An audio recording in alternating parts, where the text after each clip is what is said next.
Olá! Hoje a gente mergulha num tema, olha, bem pesado e complexo. O suicídio no sistema prisional aqui do Brasil. A nossa conversa vai se basear em materiais que trazem debates com especialistas que pesquisam isso a fundo, como os professores Marição Sobral e Luiz Antônio Bogo X. A nossa missão aqui é tentar entender mesmo as raízes do problema, sabe? Explorar as condições das prisões, a estrutura delas e também como é que a justiça lida com isso, né? Tudo com base nessas fontes que a gente consultou. E um ponto de partida assim, fundamental, que aparece logo nos materiais, é a dimensão disso. Tem dados de 2019 que indicavam uma taxa de suicídio de 25,2 por 100 mil presos. Nossa, É altíssimo, 4 vezes maior que a da população geral brasileira. E era um número que, segundo consta, vinha até crescendo. 4 vezes? Exato. E tudo isso num sistema que, bom, muitos pesquisadores nos materiais descrevem como uma invenção fracassada, né? Pelo menos se a gente pensar no objetivo que se diz ter, de ressocializar. Certo. Então vamos tentar desmontar isso.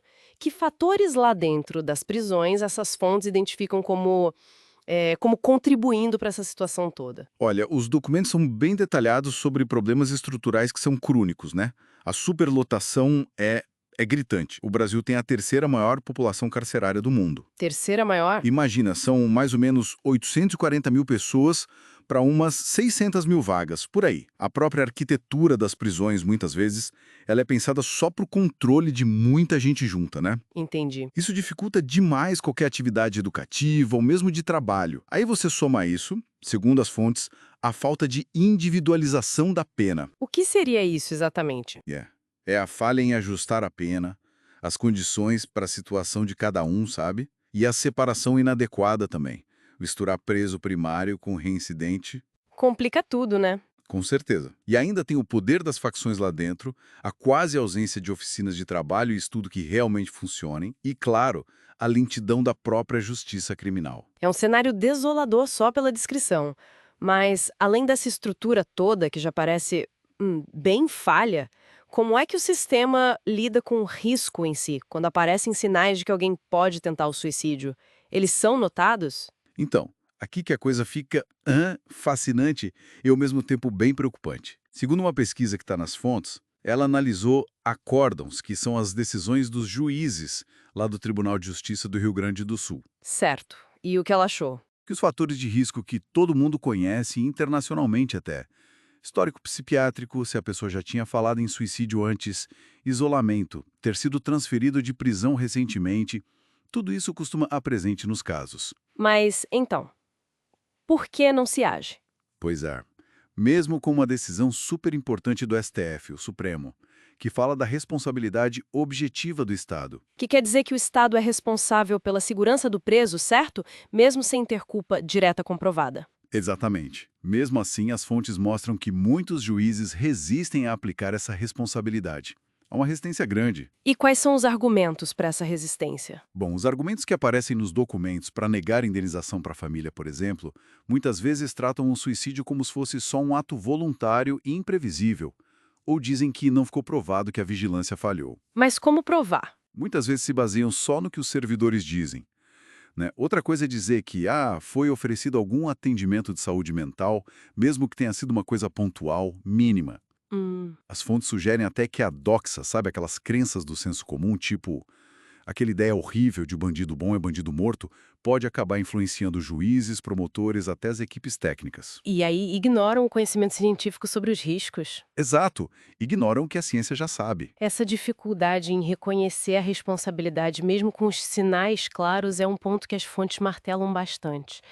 E saindo um pouco da estrutura e da justiça e indo para o lado humano, como é que as fontes descrevem o dia a dia de quem está lá dentro, presos e agentes? Para quem está preso, os materiais falam muito do peso do estigma, né?